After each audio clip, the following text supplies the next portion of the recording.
permanentemente a trabalhar e a investigar determinadas coisas, determinados assuntos, determinadas formas, à procura de soluções formais para determinadas questões. E depois, eventualmente, acontece a possibilidade de uma exposição ou é tudo um bocadinho... Agora as coisas misturam-se um pouco, mas não sou muito artista de ateliê, ou seja, trabalho muito porque tenho determinada exposição marcada, ou tive determinado convite, ou determinada encomenda. Portanto, todo o processo, seja ele de investigação, ou seja mesmo de formalização da peça, acontece muito na minha cabeça. E depois o trabalho do ateliê é mais um trabalho de execução da peça. Claro que isto não é assim tão linear, não é? E às vezes a execução, o resultado final não está de acordo com aquilo que tinha sido pensado, e as coisas têm que ser trabalhadas de outra forma ou seguir outros caminhos. Em relação a trabalhar, há temas às vezes que me interessam, há textos ou há imagens que eu posso ir guardando como uma espécie de arquivo que me poderão servir de base para qualquer coisa que eu ainda não sei bem o que é. No caso, por exemplo, da exposição da Nuno este ano, eu há muito tempo que estava a querer trabalhar sobre a ideia de paganismo, sobre a ideia de bruxaria, e portanto era uma coisa que eu estava sempre a pensar nisso, já tinha guardado uma série de imagens, já tinha lido alguns textos, e portanto a exposição aconteceu não exatamente sobre essa temática, um pouco desviante, mas ela está lá presente. E depois o que eu faço sem destino, digamos assim, são coisas muito pequenas, são pequenos bordados, imagens, pequenos desenhos, colagens, mas é uma espécie de, às vezes também pequenos objetos, esculturas rápidas, mas é um trabalho, por acaso há um corpo desse trabalho que já foi exposto, mas é um trabalho que eu tenho bastante e que não é exposto, nem é feito com esse propósito, é uma espécie de intervalo, são coisas de intervalo, mas às vezes isso... Mas que são coisas de intervalo que surgem da necessidade de manter, quase como um exercício de manter uma relação com é a necessidade de fazer também, determinadas coisas. É a necessidade de fazer, que é muito impulsiva. E estas pequenas coisas são também elas muito impulsivas, não é? Ou seja, não é um trabalho que seja resultado de investigação de determinada coisa. São coisas muito, muito impulsivas, muito sérias. E sim, durante a pandemia fiz imensas coisas dessas, porque também raramente fui ao ateliê e estava em casa, e como são pequenos formatos, e eu gosto bastante de trabalhar em casa. E depois os bordados, que são bastante relaxantes também. Portanto, mas às vezes destas pequenas coisas podem nascer ou soluções ou possibilidades para outras coisas, ou que eu posso vir a utilizar depois noutras coisas, não é? Por exemplo, isso aconteceu agora, ou está a acontecer agora, com uma exposição de desenho que eu vou ter em Águeda. Ou seja, eu sempre fiz paisagens bordadas em panos e coisas. E, portanto, isso agora vai ganhar outro corpo, outra dimensão e outro pensar sobre isso. Essa exposição em Águeda, como é que é? Abre a 15 de julho. Okay. Portanto, essa será a próxima? Sim. Próxima. Uma outra coisa que eu achei interessante que tu referiste agora tem a ver com esse processo que é muito resolvido, que disseste, é muito resolvido na minha cabeça. Ou seja, há uma espécie de procurar e encontrar a solução para a resolução de uma determinada obra, e depois há a sua execução. Há a procura eventualmente dos materiais, da escala apropriada, e depois a sua execução. Sim. É sempre assim? Ou seja, é sempre um processo que aparece como numa relação imagética. Sonhas com a peça, sonhas com a resolução formal da peça, vês essa peça, como é que... Acontece um pouco de tudo. Quer dizer, não sonho com a peça, mas sim, há um período em que eu estou constantemente a tentar resolver a peça. E claro que para uma mesma coisa posso ter várias ideias. depois acho mais ou menos adequadas. Depois também do tempo de execução que eu tenho para fazer, há coisas que não há, depende de se existe orçamento para fazer determinada coisa. Pronto, não quer dizer que isso depois não fique apontado no caderno e que possa vir a ser executado mais tarde. Mas é sempre um trabalho muito cerebral. Depois, quando se passa para a execução, há coisas às vezes que, mesmo a nível de escala, não é? Às vezes as coisas têm que sofrer alterações. Ou a peça tem que ser maior, ou a peça precisa ou isto não está bem resolvido, ou afinal isto se calhar não vai resultar muito bem, se calhar vamos ter que alterar alguma coisa. Pronto. Ou seja, nem sempre as coisas correspondem exatamente à imagem que eu tenho delas na minha cabeça, não é? Às vezes o não corresponder pode ser uma coisa que eu até gosto e acho que até é benéfico. Surpreendente, benéfico. Sim. Às vezes isso depois também abre caminhos para outras coisas, para outros modos de fazer. Às vezes corresponde exatamente e às vezes não corresponde de todo. E quando não corresponde de todo, não aconteceu muitas vezes, aí se calhar tem que se cancelar aquela ideia ou tentar fazê-la de outra forma, ou se calhar recorrer a outro material. Pronto, por isso é que eu dizia que as coisas não são assim tão lineares, não é?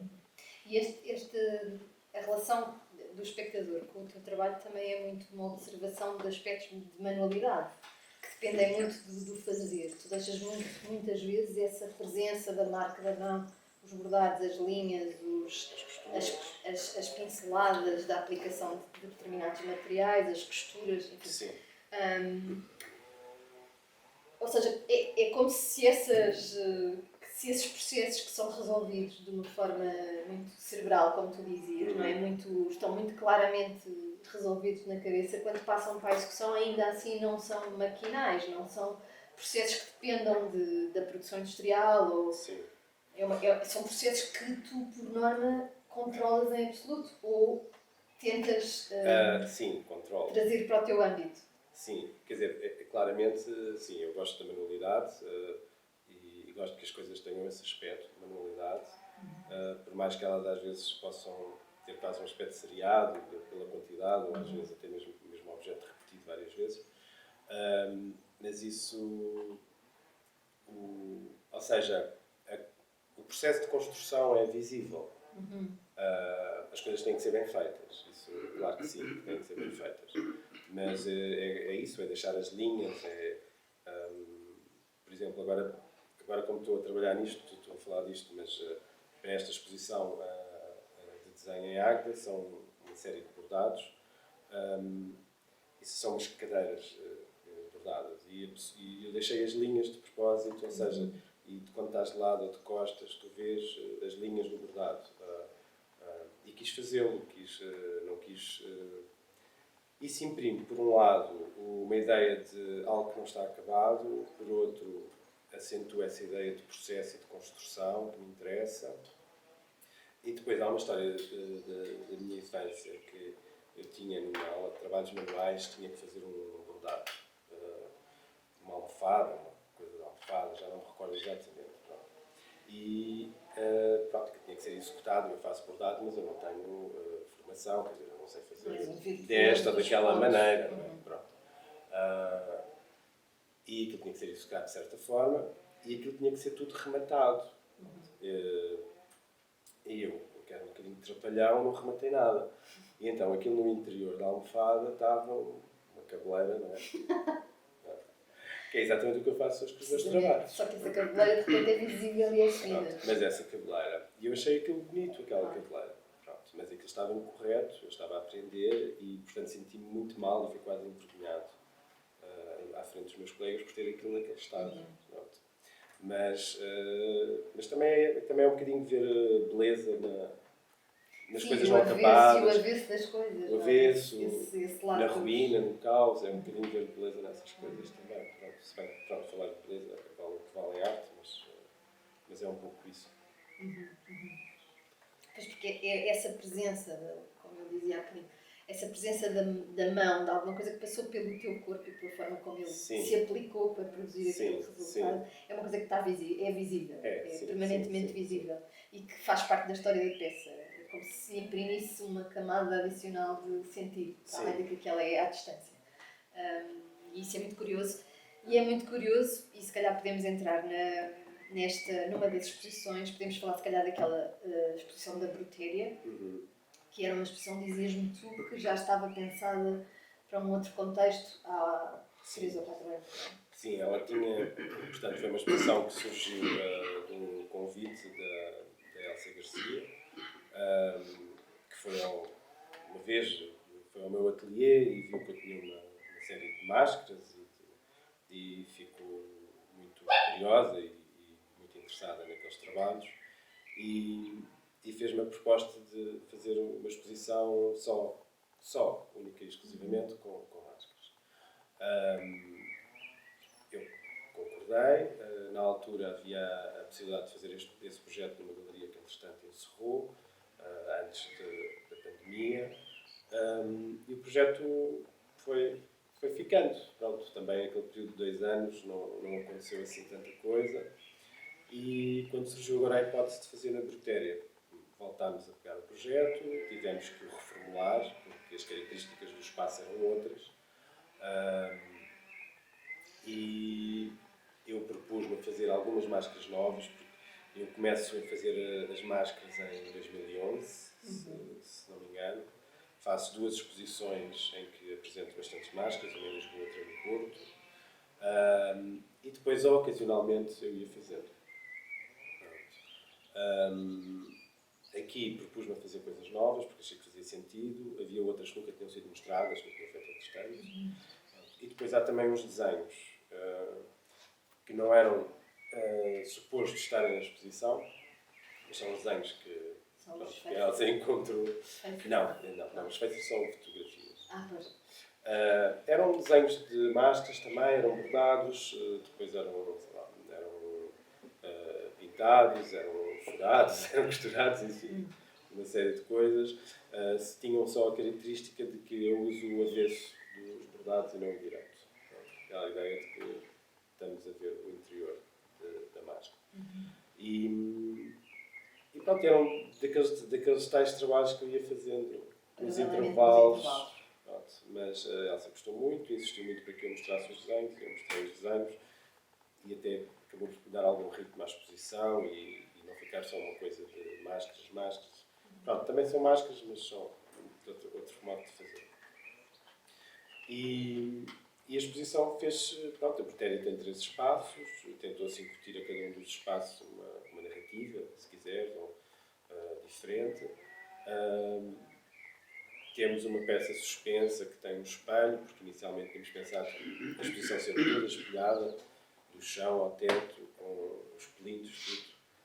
O que não foi possível, por diversas razões, mas conseguimos manter, pelo menos, essa ideia inicial nessa sala. Exato, é esta.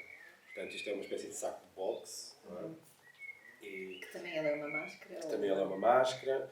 E depois está em frente a uma parede de espelho, portanto, tu estás para veres a peça quando entras na sala está de costas, para veres a frente da peça estás também a ver-te a ti. Tens de ver a ti também. Portanto, estás em duplo, mas o outro não és tu.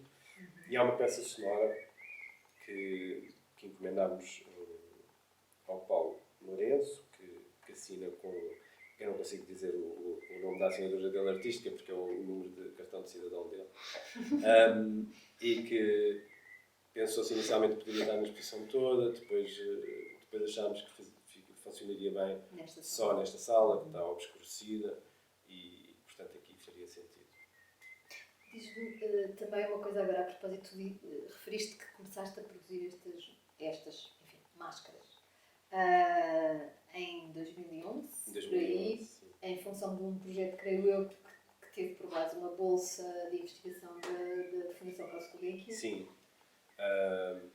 Portanto, o que eu me propunha era estudar alguns objetos, artefactos de culturas não ocidentais. Portanto, fui a alguns museus etnográficos, perceber esses objetos, ver como é que eles eram feitos. Claro que todos esses objetos são objetos ritualísticos, ligados à cultura desses povos e a determinadas coisas. muito específicas, normalmente ritos de passagem, da adolescência para a idade adulta ou outros. E depois o que me interessava era a forma como o Ocidente acolheu todos estes objetos e como durante muito tempo tudo isso esteve desvirtuado da sua função original, e como houve uma espécie de apropriação no sentido de cultural e de uso destes objetos sem esse sentido original. Ou seja, descontextualizado, desritualizado. Exatamente. E o que eu me propus foi construir uma série de artefactos e de máscaras que tinham por base muitas das características de algumas máscaras que eu tinha visto e de objetos que eu tinha visto e tinha documentado, mas sempre em materiais de apagamento, ou seja, panos de limpeza, esponjas, enfim, tudo materiais que estavam ligados a uma ideia de apagamento e de limpeza no nosso contexto. No nosso contexto. Eram tudo materiais que eu comprei em grandes superfícies comerciais, hipermercados, etc. Pronto. Isso foi o primeiro momento, foi esse projeto. É curioso porque a relação que o espectador tinha com estes objetos nesse contexto era muito... Tu imediatamente trazias essa bagagem de espectador do museu, de etnografia que vem e que, portanto, olha para aquele objeto e reconhece-o como uma máscara ou como uma referência a uma máscara, imaginemos africana ou ameríndia. Sim. Não é? Tinhas essa... E, do ponto de vista da iconografia, tu ias exatamente buscar uma série de elementos que eram... só que depois nessa aproximação percebias que os materiais eram exatamente esses materiais. Sim. Eram os panos de cozinha, eram as esponjas de limpeza. Exatamente. Portanto, não é? Essa segunda camada da ideia do apagamento vinha nesse segundo momento em que percebias que esse revestimento daqueles objetos, na realidade era o material de que eles eram feitos, mas funcionava quase como mais uma vez um revestimento. Sim. Embora foram todas construídas de raiz. Assim. Exato. Depois, nesse mesmo ano, isto foi em 2011, faço uma segunda exposição em que volto a pegar na ideia das máscaras, mas em que uso só materiais ligados a tecidos de decoração e tecidos de decoração ligados a um certo gosto burguês. E aí estas máscaras já não tinham referências tão diretas a coisas existentes, tinham um nível de fantasia, se quiseres, um bocadinho maior, mas era exatamente também para falar disso, da forma como esses objetos foram usados de forma meramente decorativa e descontextualizada durante tanto tempo. E pronto, foram as duas exposições. Não é? De uma ideia de exótico. Sim, exatamente. Pronto, foram as duas exposições, depois houve outras coletivas em que, num ou algum momento, as máscaras apareceram, mas, ou seja, eu acho que se não tivesse tido este desafio da Elsa, se calhar também não voltaria a fazer uma exposição com máscaras, digamos assim. Embora elas vão aparecendo aqui e ali, pontualmente, no meu percurso até hoje. E há muitos outros objetos, eu acho que teus, que embora não sejam máscaras assumidamente, têm essa ideia da camuflagem, ou de alguma coisa a fingir que é uma coisa e afinal é outra coisa. Portanto, esta ideia do transvestir. Que é, mas não é. Precisamente. É quase inerente Sim, há objetos que me seguem até hoje, não é? Tipo, quase todos eles de uso doméstico, não é? Não sei, mas tipo colheres, baldes, facas, não é? Coisas que todos nós, utensílios domésticos que todos nós conhecemos, manuseamos e usamos, não é? Depois, claro, são descontextualizados, são retirados da sua função, mas sim, isso... Deixa eu ver se temos uma imagem dos tais desenhos que tu dizias. São estes? Sim. Exato. São os tais bordados. São, mas isto são desenhos mesmo de máscaras que existem, ou seja, não são inventados por mim. Não é? E tu fizeste um desenho e bordaste esse desenho ou bordaste diretamente? A desenhar? Não, primeiro faço o design. Faço o design. Sim. Ok. Então é mesmo um bordado como ele for, não é? Sim, nesse sentido, com sim. um desenho base que depois Sim, é bordado. Sim. Mas isso é quase sempre, não é sempre, mas quase sempre assim. Pelo menos quando neste tipo de coisas assim mais figurativas, sim. E dizias que também estão perfurados? Estes não, estes estão só bordados e depois tem essa grelha costurada. E há outros que são os maiores. São estes? Que são estes, exato. Estes sim. Estes depois têm 2 camadas de papel, têm furos, têm papel de cor por baixo. É curioso porque todos eles se referem, dizias, a máscaras que existem. Sim, estes são desenhos que eu fiz de... Tu em tempos também fizeste umas colagens a partir de imagens... Sim. Eram imagens de pinturas ocidentais. Eu penso que esse trabalho ou é de 2010 ou por aí. E sim, e depois tinham uma série de máscaras coladas, não é? Na cabeça das... Isto são outras, não é? Essa foi uma das máscaras que fiz para a exposição. Isso a base é uma máscara de soldadura. Depois são 2 colheres de pau, um rolo de papel higiênico. Mas, tudo revestido a um tecido? Sim, um tecido que é uma cor artificial, mas tem este lado que parece um pouco madeira ao mesmo tempo. E elas estão, algumas delas estão assim entre o fetiche, o objeto Sim. de tortura. Sim. E esta é engraçada porque esta realmente é a única que é máscara. Porque todas estas máscaras são máscaras cegas. Esta é a única que não é. Esta é a única que é possível. Esta é possível ser utilizada. Quer dizer, esta e outra que parece quase uma coisa mexicana. Esta Não. Esta é super complexa. Cabeça de animal. Não sei se temos imagem. Estava ali. Esta aqui. Que está ao centro. Sim, está ao centro. Isso é uma máscara que eu nem sei. Isso é um objeto que é uma máscara em pele mesmo. Que parece um pouco aquelas máscaras para queimaduras severas, mas não é. Eu acho que isto tem um uso qualquer fabril, que não sei exatamente para quê. E eu simplesmente fui bordando aqui sem desenho prévio uma série de formas e acaba por parecer quase uma coisa mexicana, mas não é. Quer dizer, não é, nem sequer é baseado em nada. O resultado acaba por quase ser esse. Há uma tensão nestes objetos, não é? Sim. Eles, ao mesmo tempo que têm um lado, sobretudo aqueles primeiros que estão naquele plinto, têm um lado entre o lúdico, podem ser objetos decorativos, podem ser brinquedos, podem ser... certo ar festivo também, pelas tem cores. celebração, Sim. Mas alguns deles têm um ar muito tenso e muito de uma grande violência contida, de certa maneira, não é? Isso é uma coisa, é uma característica que também é de alguma forma transversal a outras peças que não são máscaras que tu tens, não é?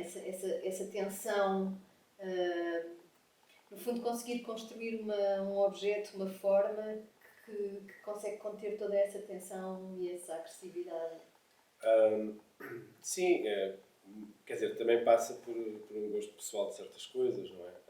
Esteticamente há coisas que eu gosto, que podem ser objetos de tortura, por mais horríveis que sejam, mas que eu esteticamente acho bonitos, coisas ligadas a bondage, e eu acho que às vezes essa dita agressividade ou tensão vem porque isso acaba por ser perceptível em algumas coisas. Pode ser nos detalhes, no uso do couro, no uso de argolas metálicas, ou enfim. Esta de alguma forma quase que parece como uma shame mask, não é? Da altura da Inquisição. Ou seja, mas isso são coisas que eu... Pronto, é um gosto pessoal. Sim, mas é inerente.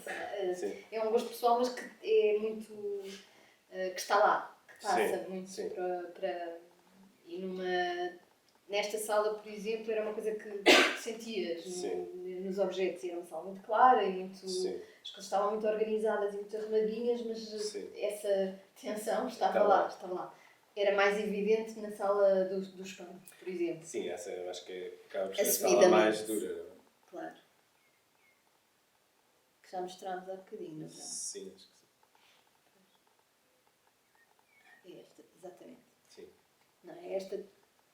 Já entras com uma predisposição para um contexto mais duro, sem dúvida. E tu sentes que, de alguma forma, esta questão da máscara, que já apareceu também noutros contextos, como tu dizias, vai surgindo. Sentes que esta questão da máscara é uma coisa que está resolvida ou que, de certa forma, vai voltar a estar presente? Esta ideia de alguma coisa que substitui alguma coisa ou que propõe uma substituição de identidade ou uma possível duplicação da identidade. Sim, quer dizer, não sei, acho que a verdade é que a máscara é uma coisa que é recorrente na arte desde há muito, muito tempo. Se está resolvida, não sei, porque a identidade é uma construção. Portanto, a máscara acho que nunca está resolvida, mesmo ao longo da nossa vida, não é? Mas por vezes a máscara também mas para nós, como sujeitos. Para nós, sim, como sujeitos, sim. No meu trabalho, é possível voltar a aparecer pontualmente. Se eu voltarei a fazer uma exposição só com máscaras, quer dizer, agora não perspectivo isso. Sim, dir-te-ei que não, mas também não quero estar a dizer que não sei. Sim, mas eu há bocadinho dizia que há uma espécie de processo sim. de mascarar ou que atravessa um bocadinho os outros objetos. Sim, também. sim, claro. Todo o trabalho é mascarar, se quisermos. Sim. Não é? Mas a máscara às vezes também não. A máscara às vezes não encobre, nem esconde. A máscara às vezes faz exatamente o contrário. Não é?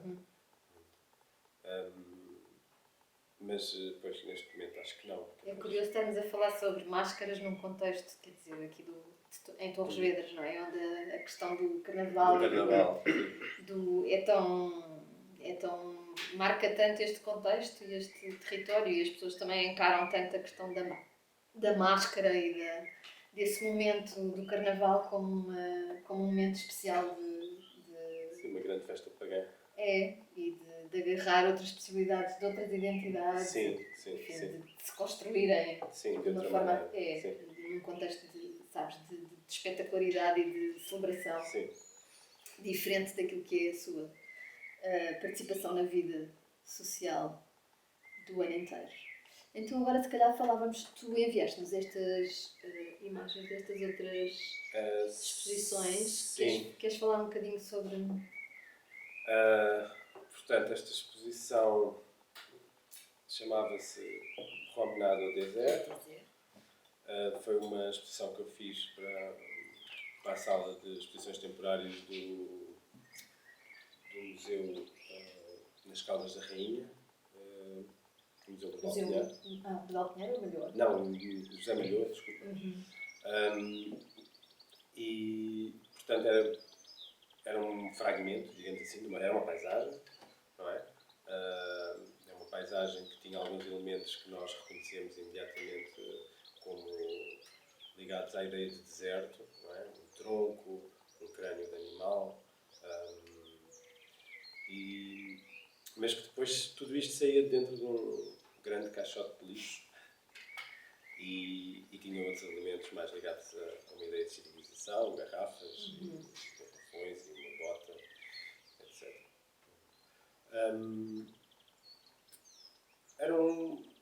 No fundo eu quis construir uma paisagem. Foi um projeto pensado para lá. Sim, foi. Quer dizer, foi e não foi. Quer dizer, foi que eu queria que fosse uma paisagem. Queria que se pudesse ligar de alguma forma a uma ideia de pintura. Não é? O museu tem coleção de pintura, tem alguma escultura de Estado, não sei se lhe posso chamar assim. Eu quis que tivesse esta ligação à ideia de pintura. E a sala ainda é extremamente bonita. E depois tinha a ver com esta ideia de caminhada, depois havia umas palmilhas à volta. Essas palmilhas eram feitas a partir de uns desenhos meus, de uma espécie de mapas com fragmentos de... São mapas construídos com fragmentos de ossos humanos, de animais pré-históricos também. Portanto, mas que tudo se liga, umas coisas com as outras, como fazendo parte de uma mesma coisa. E é uma exposição que podia ser lida de uma forma ecopolítica, se quiseres, mas também pode ser só lida como uma certa melancolia de qualquer coisa, ligada um pouco a esta pintura naturalista, que o museu também tem bastante. E depois de como tudo faz parte da mesma coisa, não é? Está tudo revestido em areia. Depois esta areia é uma areia de rio, não é? Portanto, é uma areia que no seu processo esteve ligada à água. Não sei. E é mais uma... Há bocadinho falavas destas ações suspensas, não é? Destas instalações que tu constróis e que de repente há um momento temporalmente e espacialmente cristalizado que fica ali. Sim.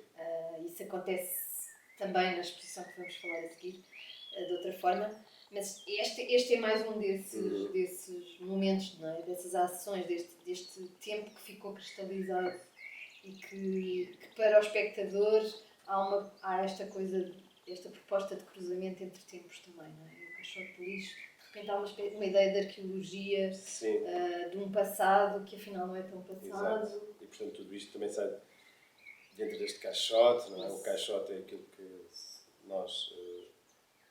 é aquilo que se deita fora, é aquilo que não é? É aquilo que não interessa, que tem que desaparecer, portanto, não sei, há imensas leituras possíveis para esta peça. E esta outra que tu apresentaste na Appleton. Sim, esta é bem mais... Isto é uma peça mais longa no tempo, ou seja, este projeto estava na gaveta há muitos anos, desde 2005 ou 2006, já não me recordo a data exata, e tinha que ver com uma notícia que eu tinha lido num cabeçalho no jornal, que era um pai mata filho a tiro numa caçada, sem querer. E eu comecei a pensar naquilo, então isso não fosse sem querer. E achei que queria sempre pensar, quero construir uma narrativa à volta disto. Depois também vi outra história que tinha a ver com um incêndio num estábulo de cavalos, e o cavalo tinha saído em chamas. E eu pensei, vou cruzar as duas coisas, não vou cruzar as duas coisas, mas não, pronto. E depois, quando surgiu a oportunidade de fazer esta exposição na Appleton, eu sabia que queria fazer uma floresta, mas não queria que fosse uma floresta realista, digamos assim. Queria que fosse mais um espaço mental, queria que houvesse a ideia de noite. E o que eu pensei foi, o que é que eu faço para que o espectador tenha acesso a todas estas ideias que precederam esta leitura desta notícia. E pensei em construir uma peça de teatro. E essa peça de teatro seria entre um pai e um filho, que seriam as figuras da história que eu tinha lido. Depois pensei, vou eu desdobrar-me nas duas personagens? Não. Então o que é que eu faço? Olha, vou convidar alguém. Convidei um aluno, na altura, para fazer a figura de pai, e eu faria o filho. Também me interessava que fossem duas pessoas com cabeças diferentes, formas de pensar e de fazer arte diferente. Ou seja, queria que houvesse essa distância, digamos assim. Então convidei-o, ele aceitou e começámos a escrever por e-mail. Eu dava uma deixa, ele dava outra, dava uma deixa, dava outra. Só que eu já tinha... Escrever a peça, só que eu já tinha a narrativa na minha cabeça. E depois percebi que aquilo estava a ficar muito desviante. Então tive que dizer, olha, a história é esta. Exato. A história é esta, portanto, vê lá o que é que responde. E pronto, e foi assim que foi feito. Foi feito um livreto. Foi feito para acompanhar um livro de artista, mas fez-se mais que funcionava como folha de sala, que parecia aqueles livretos quase do século XIX, peças curtas ou pretas. E pronto, e é isso. E basicamente a narrativa tinha a ver com uma descoberta de identidade sexual e, portanto, o que aconteceu foi que, portanto, imagina, é uma família, é um caçador com 2 filhos e a peça começa, há um O filho que título da peça morreu. era O Filho do Caçador. Chama-se mesmo O Filho do Caçador. Pronto. E basicamente o que aconteceu foi que o pai matou o outro filho porque percebeu que ele estava a ter uma relação homossexual. E o filho mais novo, no final da peça, descobre isso, mas também descobre isso a partir do que ele diz é um veado. Portanto, também há esta ideia de fábula, não é? Ao mesmo tempo. Pronto. E a instalação, basicamente, era uma série de galhos e de folhas e estes postes, não é? Estas escoras que se usam para suportar os tetos, quando já estão a cair, funcionavam como árvores e sustinham objetos.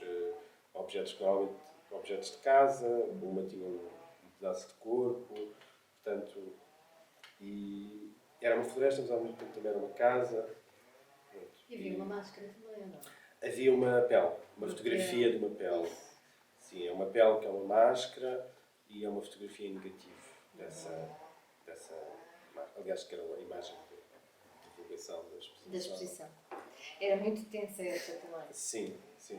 E independentemente de termos esse apoio da peça, não é? E de repente o universo se desenvolver com esse apoio narrativo da peça, independentemente disso havia era um espaço de tensão. Sim, absolutamente. Mas eu acho que a luz também era... E os objetos, tu podias percebê-los, mas ao mesmo tempo não te era permitido era tudo demasiado visualmente escuro. e portanto estavas sempre naquele estado de alerta, como quando estás na floresta, muito próximo disso. A outra imagem, também de outro contexto que tu nos enviaste, Bienal de Vila Franca de Xira? Sim, Bienal de Vila Franca de Xira, foi um convite da Sandra Vieira Jürgens. Eu não sou fotógrafo, já tenho usado... Bienal de Fotografia, não é?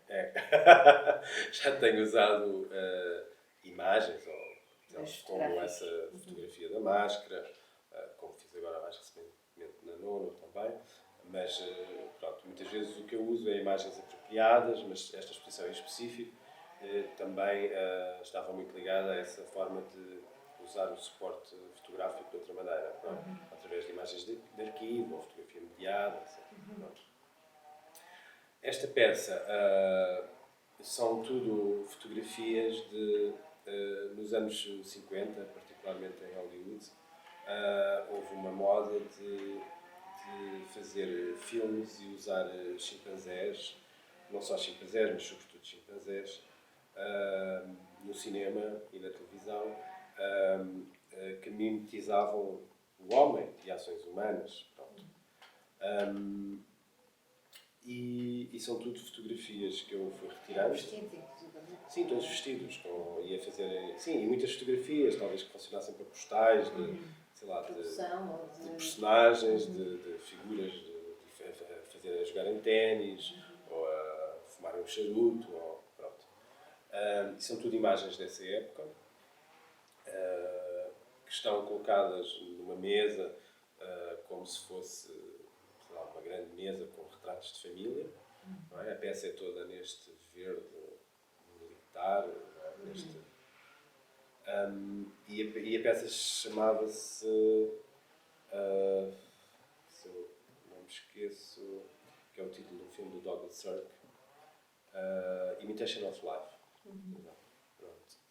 E que era uma peça um bocadinho jocosa também, ao mesmo tempo, não é? Um bocadinho crítica, quer dizer, nós estamos a usar isto como espelho, mas pronto, também e que estas imagens são muito violentas, não é? Claro que sim. Pronto, estas imagens, ou seja, isto tem este aparato todo quase de artes decorativas. O que lhes confere essa violência é a distância, não é? O facto de não Claro. estarmos nos anos 50, estarmos em 2023, sobretudo na altura de 2022, na altura do 22, 21, acho eu. Sim, acho que sim.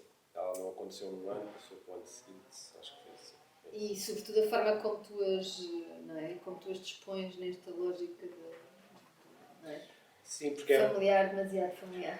porque a questão é, ou seja, isto tinha um aspecto exatamente como tu dizes, muito familiar, não é? Esta mesa, esta disposição aburguesada. A parede tinha 2 candelabros, acho eu. Tinha 2 candelabros também, sim. Ou seja, era mesmo Sim. um espaço de... E depois, normalmente é aquele espaço de memória que é de memória afetiva, do passado, da família, e de repente deparas-te com uma situação que... Quer dizer, não sei se é violenta para toda a gente, mas para quem tem consciência destas coisas será certamente. Claro. Não, é exatamente isso. É interessante perceber como é que os objetos atravessam o tempo, não é? Sim. Como é que nós nos relacionamos com eles nos diferentes tempos. Seria impensável hoje em dia produzir, embora ainda existam os jardins zoológicos, Sim, os situações... animais ainda sejam... Sim. Mas seria impensável... Seria impensável. Sim, completamente. Seria. Sobretudo no contexto da produção audiovisual. Então, passamos se calhar para a exposição que tiveste no Gallery, Pagan Days. Queres começar com uma imagem, se calhar esta? Pode ser. A Varjeira. A Varjeira, sim. E então, tu aqui, assim, digo eu que acompanho já há algum tempo o teu trabalho e que fui vendo, eu senti que esta exposição havia uma espécie de detour ou de aproximação a, se calhar, assuntos que tu não tinhas ainda abordado de uma forma tão assumidamente... Sim. Esta exposição apanha essa minha incursão, digamos assim, de pesquisa um pouco sobre o paganismo ou as bruxas, e sobre a ideia das bruxas e porque é que de repente as questões feministas voltam a estar tão em cima da mesa e ao mesmo tempo a cultura mais mainstream também vai pegar nisso e a quantidade de filmes que se produziram nos últimos 5 anos com bruxas é gigantesca. Pronto, nós sabemos que os filmes de terror enfim, são um espelho para as ansiedades das sociedades, sempre foram. E estava a pensar nisto, na figura do feminino, na bruxa, no paganismo. Pronto. E esta exposição apanha um pouco isso. Pronto. Inicialmente tinha pensado até fazer um livro de artista, com algumas peças, um preto e branco. Depois pensei que queria fazer uma espécie de jornal editar e que teria este nome, Pagan Days. As coisas foram ficando por terra e depois esta exposição leva com essas coisas todas, não é? É uma exposição que fala um bocadinho desta religação do homem com a natureza. É uma exposição que tenta de alguma forma falar de um ciclo de vida e de morte, de um certo misticismo, de uma certa incapacidade de controle e até de entendimento sobre tudo. É uma exposição que não é tão concreta, tão objetiva no seu contexto, ou nos discursos conceptuais, e que acho que também é desviante formalmente, em parte, em relação a muitas das coisas que eu já tinha feito. Por exemplo, esta peça é uma peça que a minha intervenção é quase nenhuma, não é? Avaliando todo tipo de intervenção que normalmente tu tens em relação aos objetos. Obsessiva, exaustiva, cansativa. E não há a presença da mão, há um gesto. Aqui há um gesto e que se calhar muitos de nós algum dia já o tivemos. Se calhar também escrevemos o segredo que temos feito porque nos sentimos mal com ele. E pronto, é uma varjeira que está num copo. O copo é por si circular. A varjeira é associada a esta ideia de vida e de morte, porque é um animal que se reproduz normalmente na morte, nos cadáveres, e portanto tem esta ideia de coisa cíclica, e a exposição realmente começava com esta peça. E que era disruptiva em relação às coisas que eu tenho feito, mas que eu acho que dava um bocadinho de mote para tudo o resto que se poderia ver a seguir. Uma curiosidade, a Vergera durou o tempo da exposição ou menos? Durou. Durou o tempo todo da exposição? Sim. Okay. E ainda está bastante. Ainda vivo? Não, não que ela já estava morta, mas não se desfez. Ainda existe? Ainda existe. Okay. Pronto, eu não lhe quis dar nenhum tipo de spray ou de verniz ou nada. Assumi também que se essa decomposição acontecesse durante o tempo de exposição, iria assumir isso, não iria repor. Eu acho que o facto de ter o copo por cima e de ele estar ao ar, exposto ao ar, foi o que fez com que ela aguentasse. Pronto, depois também seria engraçado, se calhar, um dia mais tarde, reproduzir isto em bronze, não sei se é possível, porque é tão pequeno. Então, mas também me interessava que não fosse uma escultura. Não é? Porque isto não é uma escultura. Sim. E daqui podemos passar. Tínhamos um detalhe, acho eu, mais. Sim. Portanto, havia dois trabalhos deste género. Este estava no piso de cima da galeria e é mais pequeno. Isto são aqueles bonecos que tu vais tirando e construindo, e portanto eu tinha estes cartões e tinha outros maiores usados no piso de baixo, e isto são só esses cartões sobrepostos, portanto em layers. Este e o outro preto também. E o outro preto, sim.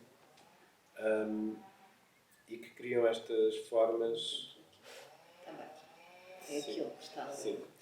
E criam estas formas que são formas muito. Eu chamei entranhas a estas peças, porque a outra. Foi isso que me pareceu e é isso que parece. Mas são negativos de partes de corpo. Sim, mas também são trabalhos que surgem um bocadinho daquela forma de fazer mais desse trabalho de ateliê. Porque estes surgiram mesmo nesse contexto. Ou seja, completamente diferente da peça que está em frente. A peça que está em frente, imagino que seja uma daquelas que ficou resolvida na tua cabeça. Exatamente. Sabia exatamente que tinha que ter esta escala. Sim. Quer dizer, houve algumas coisas. Era a sala de baixo. Houve algumas situações. Por acaso não era bem assim, porque esta peça inicialmente eu ia fazer um poço na sala de baixo. Mas depois, por várias questões, não o fiz. Mas era isso que existia. Ia existir um poço e estas coisas, estas cobras, se quisermos, saíam do poço, entravam. Ou seja, a situação era semelhante, mas havia um poço.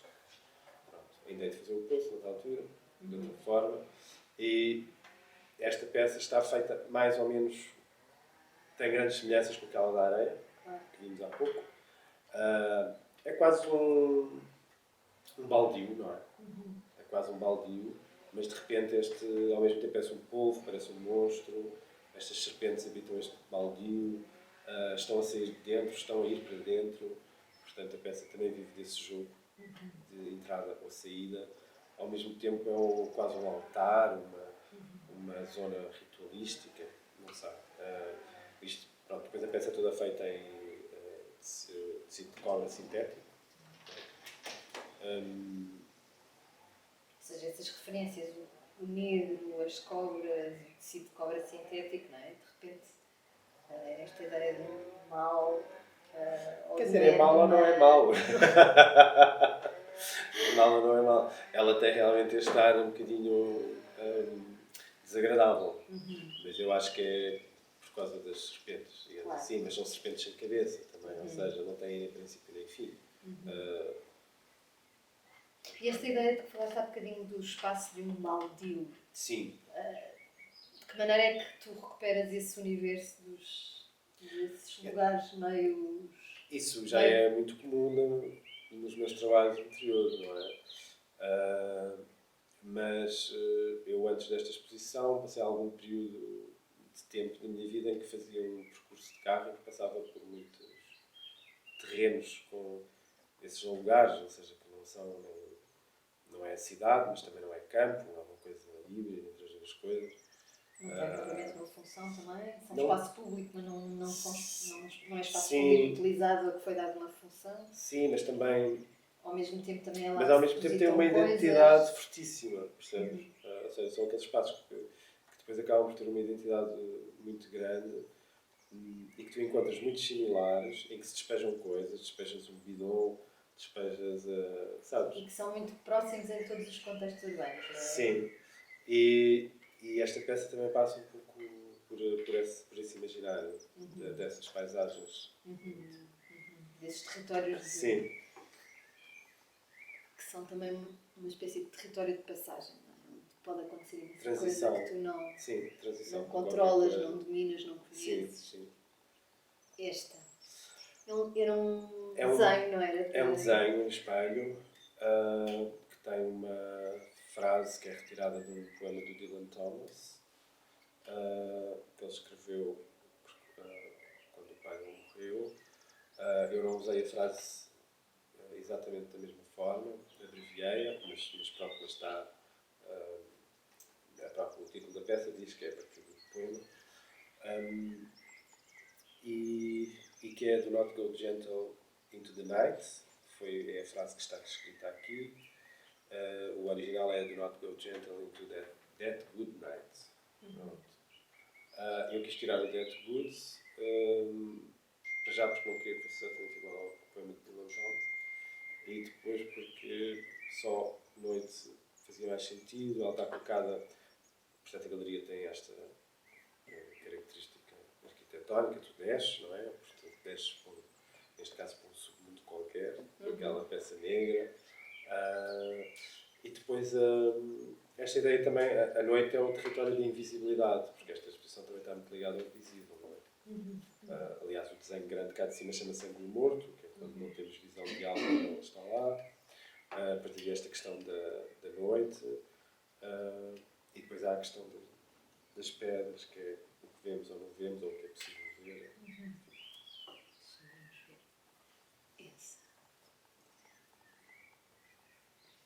Sim. Portanto, isto são fotografias. As fotografias são a preto e branco e depois o amarelo é dado pelo acrílico da moldura. Portanto, as peças jogavam esta coisa solar, não é? Do amarelo, ao mesmo tempo as imagens são a preto e branco. Elas estavam dispostas com este loop, não é? Elas estão colocadas em loop. A primeira fotografia é exatamente igual à última. Portanto, elas fecham-se em si mesmo. Tinha o título de pareidolia, que é a capacidade que nós, humanos, temos de reconhecer caras em objetos inanimados. Parece que é uma necessidade que nós temos de socialização. E são fotografias que eu fiz na praia com pedras. Foste encontrando? Sim. Fui encontrando, depois fiz uma seleção. E elas estão em negativo, não é? Sim, elas estão em negativo. Estão invertidas. Estão em negativo, sim. Ou seja, tem uma qualidade fantasmática também. Tem. Sim. Lá está, esta relação com o mundo natural, que ele próprio contém uma energia qualquer potente. Sim, e esta coisa do universo, não é? Também, ou seja, tens o espelho, tens a ideia de espelho, tens a ideia de noite, ou seja, há sempre esta coisa do universo, tens a ideia de vida e morte, quer dizer, pronto. E a exposição tinha... Não sei se temos mais alguma fotografia. Tinha também... Exato. Esta... Há bocadinho falavas de... Há objetos que são repetindo e vão aparecendo, sim. Sim, esta exposição já tem mais tempo. Esta faca é de 2017 ou 2019, já não sei. Pronto, isto é uma faca com dentes, não é? Chama-se Sem Língua. O título também não era este. Quer dizer, a faca é um objeto de decisão, não é? Decisão com qualquer coisa. Não é necessariamente Ou de libertação. Ou de libertação, sim, não é um objeto que eu tenha conectado com uma coisa negativa ou violenta ou de morte. Quer dizer, até pode ser de morte, mas não no outro sentido. No sentido